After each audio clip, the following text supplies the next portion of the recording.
So, why loan is harmful for artists and students?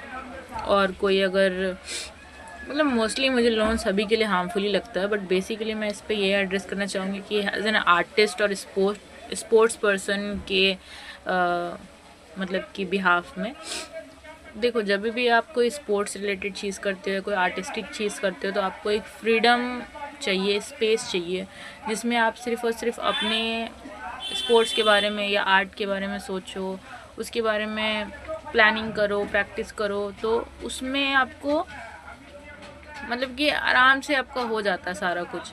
और जहाँ आपने कोई लोन ले लिया है, सपोज़ मैंने अभी कुछ महीने पहले EMI लिया था फ़िल्टर ख़रीदने के लिए, because it is necessary to purchase filter at least in my home.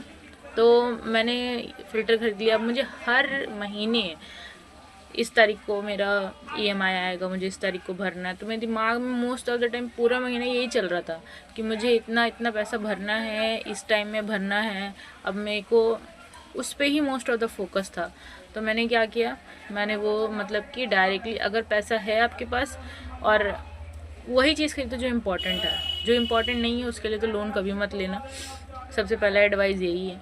And in my case मैंने सोचा था कि भाई अगर मैं थोड़ा थोड़ा करके दूंगी तो it will be good for me and मेरी थोड़ी सेविंग्स भी हो जाएगी।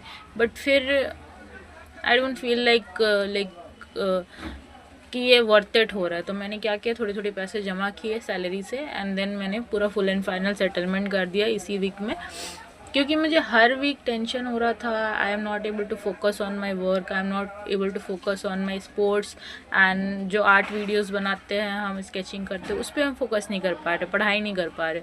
सो EMI एंड लोन्स लिटरली एक आर्टिस्ट किलिंग चीज़ तो बोल ही सकते हैं।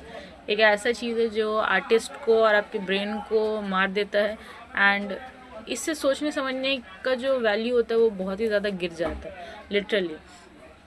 मैंने और भी लोन्स लेने का सोचा था, बट लिटरली मुझे लोन से बचपन से ही डर लगता है, पता नहीं क्यों, but I am really scared of loans. मे भी हो सकता है कि लोन का कुछ फ़ायदा हो किसी और तरीके से जो मुझे अभी फ़िलहाल पता नहीं है।